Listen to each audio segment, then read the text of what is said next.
everybody. Welcome to March videos here on Quilling with Jess. As you may have seen back in January, each odd month is going to focus on a certain technique or skill or shape in quilling. And so this month is going to be teardrops, like these little tiny teardrops. And I just wanted to come on here and thank you so much for joining this month. Teardrops are really near and dear to my heart. The first really intricate videos I started to follow when I was first learning to quill were about teardrops. And there's one specifically, I'll link it in the first video. And she did a whole video on 10 flowers made from teardrop shapes. And that really just lit a fire for me. And so I'm really excited to share this month with you doing different designs of teardrops. And so this the first video that you see this month will be simply on creating the teardrop shape, learning that. And then each week after that will be how to use that shape. So I hope that you enjoy. I hope that this is a useful technique for you. I feel like teardrop shapes are the most common thing that I make. So hopefully it should be helpful and interesting. And yeah, I look forward to joining you and happy crafting. Okay, everybody, welcome back to Quilling with Jess. I am so excited that you are here today.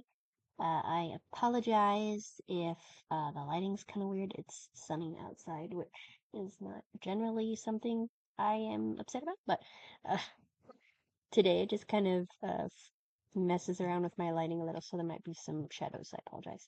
I am so excited to tell you our theme this month, or our technique this month, is going to be teardrops. Now, when I introduced this at the beginning of the year, I said every odd month would have a different theme.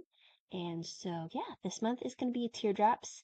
I actually was gifted a bunch of supplies recently, and from another quiller who has passed away. And one thing that was left in there was this little kind of clover type shape, and I really liked it, so I kind of kept it just to demonstrate what exactly teardrops are. So each one of these is a teardrop shape. It is called a teardrop because it looks like teardrops. So yeah, just wanted to kind of bring that for you. You can see these are really thick strips. These are actually 10 millimeters, so they're double the width of what we normally use. And actually, I got quite a few of these strips from that previous quiller, and so I'm actually looking forward to maybe using some of those. So you might see those in future videos. So I'll set that aside. I also apologize for any issues with my voice or sudden breaks in the video because I have to stop and cough. I'm still getting over that cold that I had over a week ago. Yeah, joys of my husband being back working at a school. So brings home all the lovely goodness. So, all right. So I showed you this clover. I also wanted to show you some of my examples of ways that I've used teardrops. And so I brought a few things that I've recently made. So this is, light off this. There you go. So this is just a simple little card that I've made several times. I really like this design. It's just kind of simple and fun, but whimsical. And so yeah, each of these little ladybugs is made up of 3 teardrops. The whole flower is teardrops. We've got our poppy, which is a little less teardrops just because they are squished so tight, and then some of them are even pointed on the ends, but still originally from the same idea as making a teardrop. We got one more card. This is one of my upcycled cards, so there's a design of each of these flowers underneath there. And so yeah, so there's several of these that are made with little teardrops. These are not teardrops, these are edge quilling because they are not kind of coiled up at all. They're just looped around once. And then these little guys, I love them so much. Maybe it's their eyes that just get me, but these little banana slugs are also teardrops, and I can pull them out for you really quick to show you. Their eyeballs, or like what holds their eyes, are also made of teardrops. They're so cute. Yeah, I love these. These are gonna pop onto my Etsy shop, Quilling with Jess, and when the summer gets closer. So keep your eyes out for these. Okay, and then lastly, if you follow me on Instagram, you might have already seen these barn owls. I absolutely love these. I'm gonna really cry when somebody does eventually buy them, but a lot of these little feathers in here are teardrops. Not all of them, because some of them are pinched on both sides, but it's definitely one way that you can use teardrops is to make feathers for birds. So those are some examples. I'm going to pull out and show you some of our tools for today. So I am going to demonstrate using our circle sizer. Circle sizers are really good for teardrop shapes that you want to be similar sizes each time. So we have that. I've got some tweezers. Any kind of tweezers that you have will work. You don't need to have these needly artistic ones like I do, but they are the ones that I prefer. We've got our slotted quilling tool. You look just right. You can see the slot on there. And then I've got my school glue today. I didn't bring my clear tacky glue. I know a lot of you have seen in my past videos. I use that a lot. I just have this because we're just making some shapes today. So kind of like in January, if you followed back then for the month beads, this month the first class is just going to be what are teardrops? How do we make those? Kind of more of an informational technique video. And then the next videos for the rest of the month will be using the technique we learned today to create projects for the rest of the month. So, all right. So we got those. And then I just pulled out a few random strips. I want to show you teardrops in different lengths of strips and different size of openings. So let's go ahead first with a full strip. All right, this nice long purple.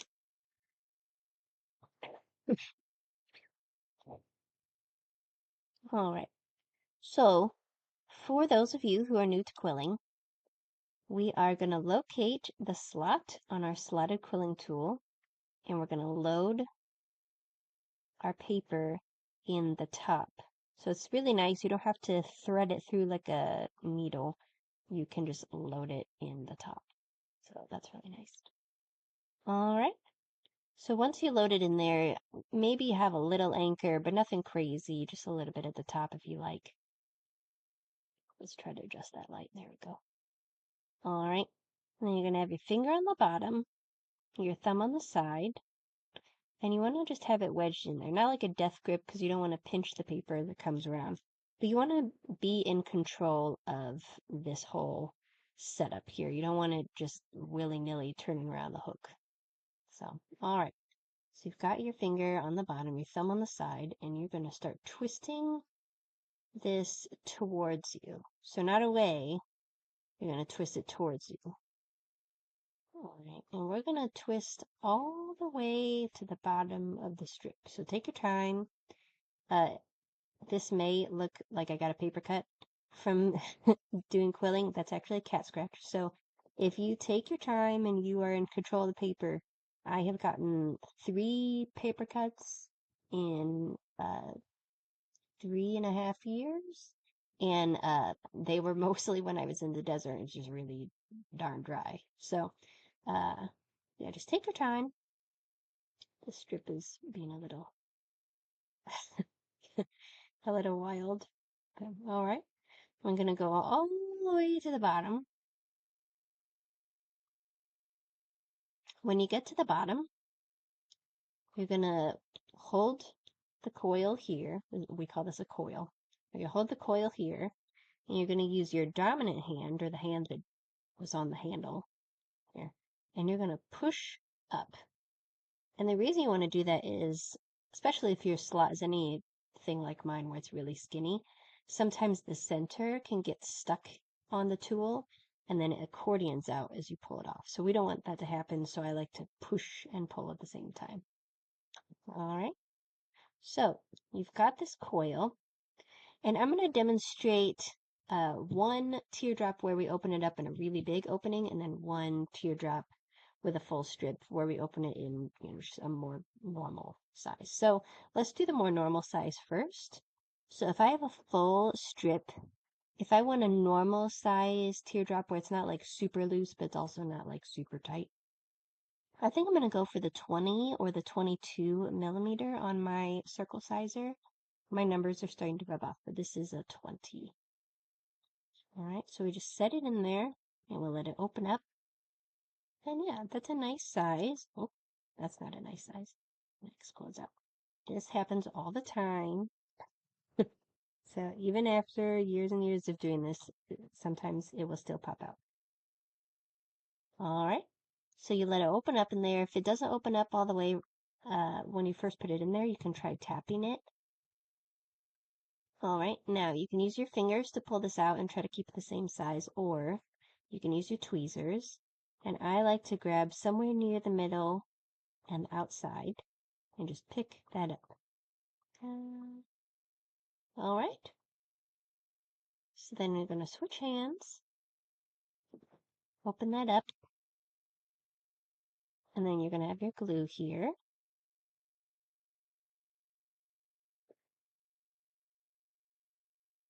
And do one little dot of glue. So nothing crazy, just a little dot. All right. And then we'll close that up. All right. So if you just tap it down a few times, that'll really get it nice and solid there. So you've got this little coil. Now, some people will just pinch, and that's fine.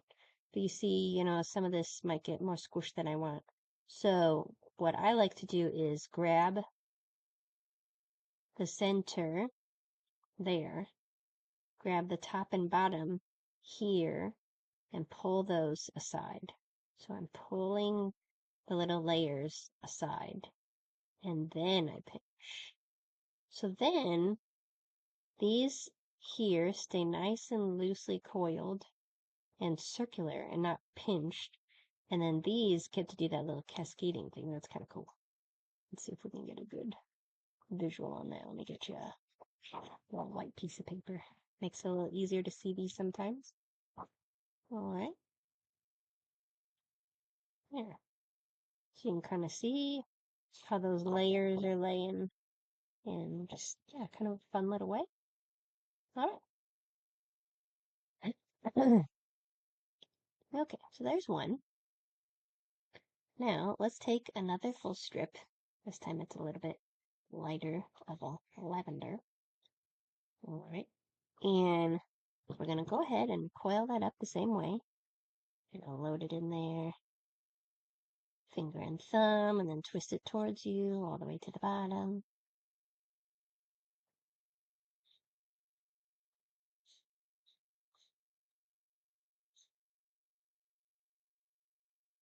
All right. Take that off.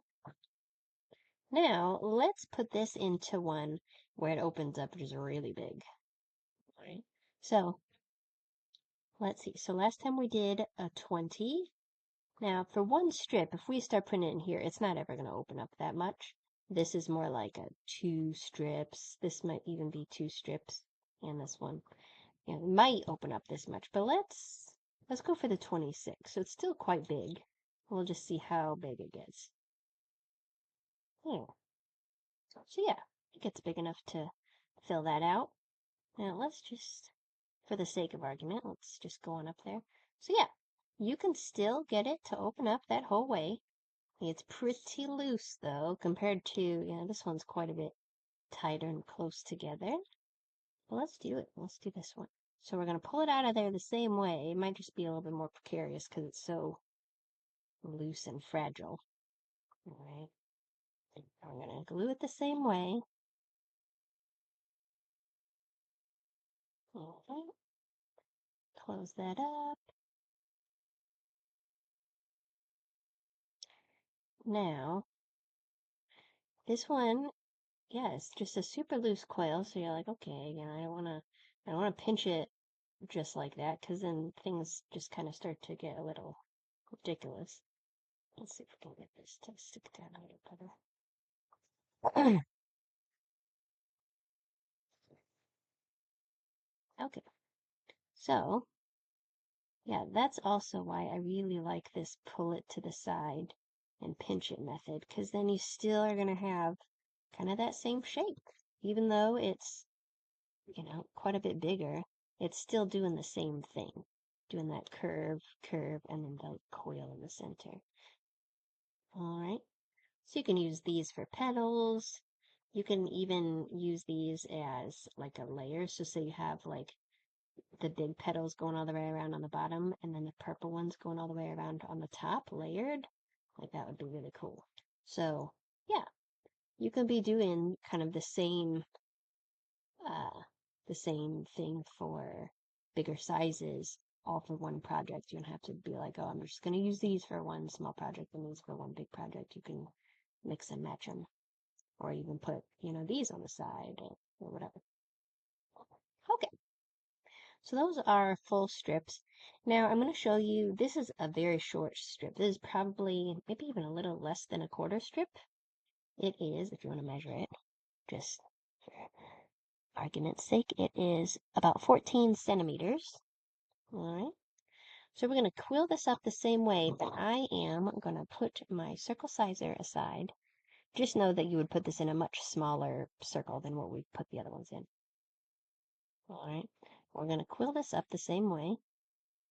And this time I'm going to demonstrate opening these up without your circle sizer to make a teardrop. Now, I know if you've watched my classes before, I try to always be sure to demonstrate at least once, not using a circle sizer, just so that way if you don't have one, you don't feel like you can't do the project. You can always do the project without a circle sizer. It's just more trying to be consistent with opening up your shapes around the same size. All right, so we've got our coil here, and I'm just going to take it and let it open up as much as I want it to. So I think I'm going to go right about there. That's nice. It's still like, it's not super loose, but it's also not like when I pinch it, it's not going to just be really tight. I'm going to actually be able to see those layers there. And that's what I like. Not always. There are some times when not being able to see, you know, these individual layers is preferable or is a part of the project, but often I really like it because it just gives it like another layer of elegance, I guess, if you want to talk about paper art being elegant. All right, so we're going to close this same way as before. And still, same method. Even though it's still teeny tiny, you can still pull that middle to the side and pinch on the other. And then there you go. Get this teeny tiny little adorable teardrop. And yeah, you can use it for just about anything. You could probably, in some projects, I'm sure there is some project that you could use all three of these sizes. So maybe you're layering these ones. Well, let's see what things look like. Yeah. I mean, you could do that. Or it could even turn into like some sort of mosaic where, let's see, we got these ones here. We put this one at the top. Tools. And then start doing more of them as you go up. Like various sizes. Mm-hmm. Yeah, there's always things to be done with various sizes. Especially, this could be like a heart. I do a lot of teardrops around flowers and around Valentine's Day because they are just perfect for heart shapes, for petal shapes. But I also, like you saw, so I use them for animals too. Animals, a lot of times I use teardrops. So I hope that this was helpful. Just kind of a quick little intro video on teardrops and teardrop shapes and how to use your circle sizer or not use your circle sizer.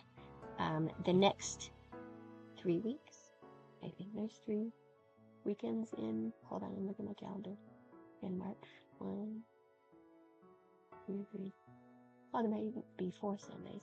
Yeah, so the next several Sundays, we will use these shapes in this video to create some fun projects.